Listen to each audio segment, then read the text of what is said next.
Hello नमस्कार माझ्या सर्व लाडक्या ताई आणि दादांना श्री स्वामी समर्थ। तुम्हा सर्वांना आजचा दिवस खूप छान जावो ही स्वामींच्या चरणी प्रार्थना। तर हा जो व्हिडिओ आहे तर हा गुरुवारचा संध्याकाळचा व्हिडिओ आहे, म्हणजेच जेव्हा मी महाराजांना नैवेद्य दाखवला होता आणि जो माझा उपवास आहे तर मी तो सोडला होता, तर हा व्हिडिओ तेव्हाचा आहे। तर संध्याकाळी मी लवकरच स्वयंपाक वगैरे करून घेतला, जेणेकरून जे नित्यसेवेला आपल्याला म्हणजेच महाराजांच्या सेवेला जास्त वेळ भेटेल, त्यामुळे मग जो स्वयंपाक आहे तर तो मी करून घेतला। तर महाराजांना नैवेद्य दाखवायचा होता, तर त्यासाठी मी जी पत्तागोबीची भाजी असते तर ती करून घेतली आणि ज्या पोळ्या आहेत तर त्या टाकून घेतल्या आणि त्यानंतर मग महाराजांचे ताट आहे तर ते पूर्ण तयार केलं आणि त्यानंतर मग माझी जी नित्यसेवा आहे म्हणजे आता संध्याकाळचे 6:30 वाजत होते, त्यामुळे मग जे आता संध्याकाळची सेवा करावी लागते तर ती सेवा देखील मी करून घेतली आणि त्यानंतर महाराजांना मी नैवेद्य दाखवला। तर महाराजांनी माझा जो गुरुवार आहे तर तो चांगल्या प्रकारे करून घेतला, कारण माझी इच्छा सकाळपासूनच होत नव्हती गुरुवार करण्याची, पण जशी महाराजांनी मला हिंमत दिली आणि त्याचप्रमाणे मग मी पूजा वगैरे पूर्ण माझी संपूर्ण झाली, म्हणजेच सकाळी माझं वाचन देखील झालं आणि पूजा देखील झाली। म्हणजेच सकाळी मी लवकर उठलो होतो, त्यामुळे मग सर्व ज्या वस्तू आहेत म्हणजे सर्व ज्या गोष्टी आहेत तर त्या म्हणजेच क्रमाने झाल्या, म्हणजेच पूजेला देखील टाईम भेटला आणि वाचनाला देखील टाईम भेटला, कारण जेवढं महत्त्व आपण पूजेला देतो तर तेवढंच महत्त्व हे वाचनाला देखील आहे। कारण आपण म्हणजे पारायण कशासाठी करतो तर जे 21 सारामृत आहेत म्हणजे जे स्वामींच्या जीवनावर आधारित आहेत तर ते आपल्याला आपल्या जीवनामध्ये आपल्याला ते उतरवायचे असतात, त्यामुळे मग जे आपण हे पारायण वगैरे करत असतो तर ते संपूर्ण वाचणं झालं पाहिजे एकाच बैठकीमध्ये। म्हणजे जे श्री स्वामी चरित्र सारामृत आहे तर हे आपल्याला एकाच बैठकीमध्ये वाचायचं असते। मग त्यामुळे मग मी सकाळीच जो नित्यसेवा आहे तर ती सकाळची नित्यसेवा मी करून घेतली आणि जी संध्याकाळची नित्यसेवा होती तर मग ती संध्याकाळी करून घेतली। तर हा शुक्रवारचा म्हणजेच दुसऱ्या दिवशीचा व्हिडिओ आहे। या व्हिडिओमध्ये मी म्हणजे पूजा जशी मांडली होती तर तशाच प्रकारे उचलली, म्हणजेच आपण जशी पूजा आपण मांडतो तेव्हा आपल्याला जेवढा उल्हास असतो पूजा मांडताना तर तेवढ्याच उल्हासाने आपण पूजा उचलली पाहिजे। म्हणजेच स्वामींची आपण जेव्हा पूजा उचलतो तर तेव्हा तिला उत्तर पूजा असे देखील म्हणतात।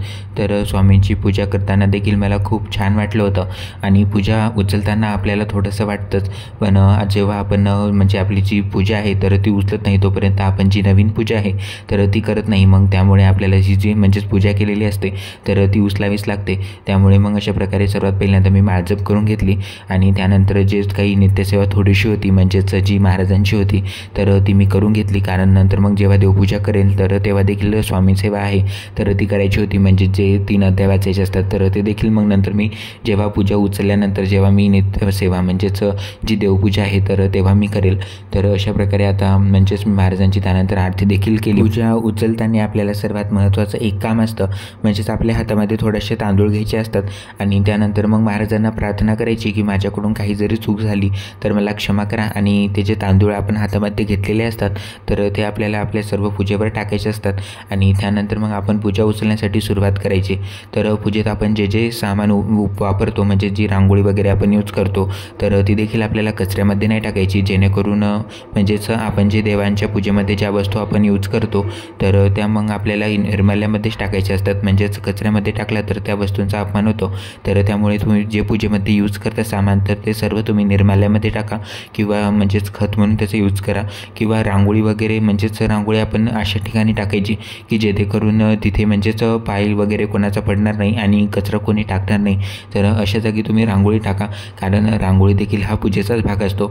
आणि त्यानंतर जे पूजामध्ये तुम्ही फुलं वगैरे यूज करता तर ते फुलं वगैरे मी तुम्हाला मागच्या व्हिडिओमध्ये देखील सांगितलं की मी म्हणजेच त्यांचा खताप्रमाणे उपयोग होईल झाडाला, अशा प्रकारे मी त्याचा म्हणजे यूज करतो, कारण आपण जे देवपूजेमध्ये फुलं यूज करतो तर त्यांमध्ये देखील देवांचा जो वास आहे तर तो आलेला असतो। त्यामुळे मग जे आपण देवपूजेमध्ये फुलं यूज करतो तर ते देखील आपल्या निर्माल्यामध्ये टाकायचे आहेत, आपल्याला कचऱ्यामध्ये टाकायचे नाही आहे। तर आता माझी स्वामींची आरती करून झालेली आहे, तर आजचा वार होता शुक्रवार, तर शुक्रवारच्या देखील सेवा करायच्या होत्या तर त्या देखील मी व्हिडिओमध्ये तुमच्यासोबत शेअर करेल। तर आता मी पूजेला उचलायला सुरुवात केली, तर जसं मी तुम्हाला सांगितलं तर आपल्याला थोड्याशा अक्षता आपल्या हातामध्ये घ्यायच्या असतात आणि त्यानंतर आपल्या पूजेवरती टाकायच्या असतात आणि त्यानंतर मग हळूहळू तुम्ही पूजा उचलायची आहे। तर सर्वात पहिल्यांदा जे मी महाराजांना प्रसादामध्ये म्हणजे जो नैवेद्य दाखवला होता, तर सर्वात पहिल्यांदा ज्या वाट्या आहेत नैवेद्याच्या तर त्या मी उचलून घेतल्या. आता त्यानंतर हे जे कवडीचे दिवे आहेत तर हे देखील मी उचलून घेतले. तर सध्या मी या कवडीचे जे दिवे आहेत तर त्यामध्ये मी सध्या तुपाचे दिवे लावत आहे, म्हणजेच माता लक्ष्मीला प्रिय अशा कवड्या आणि त्याचबरोबरचे मातीचे दिवे आणि त्यामध्ये तुपाचे दिवे, तर म्हणजेच खूप छान होतं. तर मग त्यामुळे सध्या मी याच्यामध्ये ज्या कवड्याचे दिवे आहेत तर त्यामध्ये मी अशा प्रकारे जे तुपाचे दिवे आहेत तर तेच यूज करत आहे. म्हणजेच मी तुम्हाला मागच्या व्हिडिओमध्ये देखील सांगितलं, तर जे मी महाशिवरात्रीला दिवे लावले होते तर त्यांमध्ये म्हणजे पहिल्यापासून होते तुपाचे दिवे, पण मग नंतर मग त्या रिकाम्या झाल्या होत्या. मग त्यामध्ये मग जो मी डबे बनवले, म्हणजे जे तुपाचे दिव्यांचे डबे बनवले तर ते देखील मी तुमच्यासोबत मागच्या व्हिडिओमध्ये शेअर केले. तर ते नंतर मी त्यामधील जो 1 तास चालणारा दिवा आहे तर तो मी लावला होता, त्या म्हणजे जे मातीचे पण ते मी यूज केल्या होत्या तर त्यामध्ये. तर त्यानंतर मग मी अशा प्रकारे पूर्ण जी पूजा आहे तर ती हळूहळू उचलून घेतली. तर सर्वात पहिल्यांदा जे वस्त्र आहेत तर ते मी हळूहळू उचलून घेतले. त्यानंतर जे आपण स्वास्तिक काढलेलं असतं, म्हणजेच आपण जेव्हा पूजा चालू करतो तर तेव्हा आपण खाली स्वास्तिक काढतो, तर तेव्हा आपण पूजा उचलतो तर तेव्हा देखील आपल्याला त्या स्वास्तिकाची पूजा करून घ्यायची असते. आणि तिथे थोडेसे धूपबत्ती म्हणजे जे आपण धूपदीप लावतो तर थोडा वेळ म्हणजे 5 मिनटं तरी आपण त्या जागेवरती ते धूपदीप ठेवायचा असतो आणि त्यानंतर मग तुम्ही ते उचलू शकता. तर अशा प्रकारे आता सर्व जी पूजेची म्हणजेच मी मांडणी केली होती तर सर्व मी पहिल्यांदा ती अशा प्रकारे उचलून घेतली आणि जे सामान जिथे म्हणजेच ज्या जागी होतं तर त्या जागी पहिल्यांदा आपण ते ठेवून घ्यायचं, नाहीतर मग ते सामान तसंच राहतं, इकडे तिकडे कुठे पण पडून राहतं. तर त्यामुळे मग मी सर्वात पहिल्यांदा जेव्हा सामान म्हणजेच जेव्हा आपण पूजा उचलतो तर तेव्हा मी सर्वात पहिल्यांदा जे सामान मी जिथून घेतलं होतं तर कालच्या व्हिडिओमध्ये मी सांगितलं तुम्हाला मी कशाप्रकारे जे सामान आहे देवांचं तर ते कशाप्रकारे मॅनेज करतो, म्हणजेच कशाप्रकारे ठेवतो, जेणेकरून जेव्हा आता पुढची मी पूजा करेल तर तेव्हा देखील मला ते सामान कामी येईल, म्हणजेच आपल्याला चांगल्या प्रकारे मिळेल. तर त्यामुळे मग जे सर्व जे पूजेला मी यूज केलं होतं सामान तर ते सर्व मग मी चांगल्या प्रकारे जसं काढलं होतं तर त्याच प्रकारे मी जे मी पूजेमध्ये पूर्ण सामान यूज केलं होतं तर ते आता मी उचलून घेतलं. आणि त्यानंतर माझी जी नित्यसेवा आहे म्हणजेच जी देवपूजा आहे तर ती मी चालू केली. तर सर्वात पहिल्यांदा जी गणपती बाबांची मूर्ती मी पूजेमध्ये ठेवली होती तर तिचा मी अभिषेक करून घेतला आणि त्यानंतर त्या मूर्तीला देखील वस्त्र म्हणजेच जे गळ्यातली माळ आहे तर ती मी अर्पण केली. त्यानंतर कुंकू वगैरे लावून घेतलं आणि त्यानंतर जे हे रुद्रयंत्र आहे तर ते देखील मी आज म्हणजे स्वच्छ केलं. म्हणजेच जेव्हा मी देवपूजा करतो तर त्याचसोबत हे जे रुद्रयंत्र म्हणजे जे पितळचे आपल्याकडे देव असतात तर ते आपल्याला सर्व स्वच्छ करायचे असतात, म्हणजे पाण्याने आपल्याला त्यांची आंघोळ घालायची असते.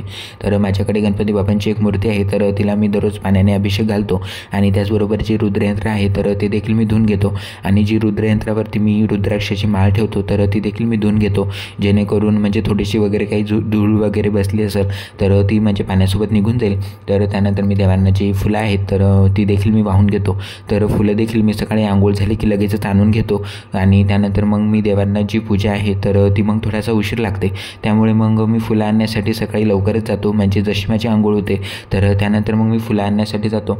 आणि जेव्हा मग देवपूजा करतो तर मग देवाची जी आणलेली फुलं आहेत तर मग ती देवांना मी वाहतो. आणि तुम्हाला जसं मी सांगितलं व्हिडिओमध्ये की मला जास्त करून इकडे घंटी म्हणजे आपण जी घंटीची फुलं आहेत तर तीच वाहतो, म्हणजे जी जास्वंदाची फुलं आहेत तर तीच मी देवांना जास्त करून अर्पण करतो.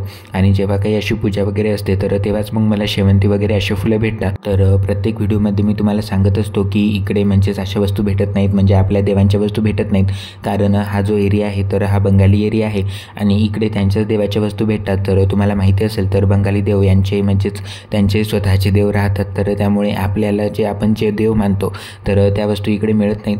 मग त्यामुळे मी सर्व ज्या वस्तू मला लागतात देवपूजेला तर मी त्या ऑनलाईनच बोलवतो आणि तुमच्यासोबत देखील शेअर करतो, जेणेकरून तुम्ही देखील तशा वस्तू ऑनलाईन बोलवू शकता किंवा तुमच्या आजूबाजूला कुठे दुकान असेल तर तुम्ही तिथून देखील घेऊ शकता. तर त्यानंतर मग सर्वात पहिल्यांदा मी माळजप करून घेतली. जे आपल्याला श्री स्वामी चरित्र सारभूत वाचायचं असतं तर त्याचे देखील 3 अध्याय वाचायचे होते, म्हणजे आजचा शुक्रवार होता तर आज 4था, 5वा आणि 6वा हे 3 अध्याय वाचायचे होते.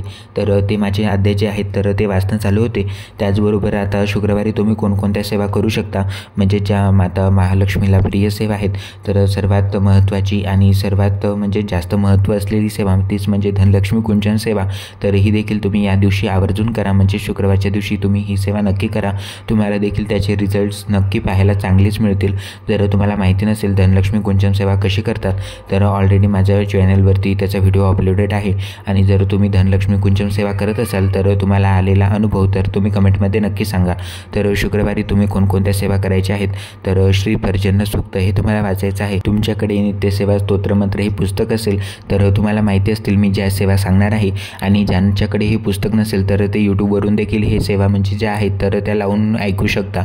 तर तुम्हाला श्री पर्जन्य सूक्त वाचायचं आहे, श्री त्रिसुपूर्ण सूक्त वाचायचं आहे, श्री मधुमती मंत्र हा देखील म्हणायचा आहे, श्री कुबेर मंत्र हा देखील म्हणायचा आहे, श्री धन्वंतरी मंत्र हा देखील म्हणायचा आहे, श्री अन्नपूर्णा मंत्र हा देखील म्हणायचा आहे। तर तुम्ही ह्या सेवा ज्या आहेत तर त्या शुक्रवारी करू शकता। तर असो, तर आजची माझी जी स्वामी सेवा आहे तर ती आता झालेली आहे। तर तुम्हाला मी केलेल्या पूजा किंवा मी केलेली सेवा कशी वाटते कमेंटमध्ये नक्की सांगा।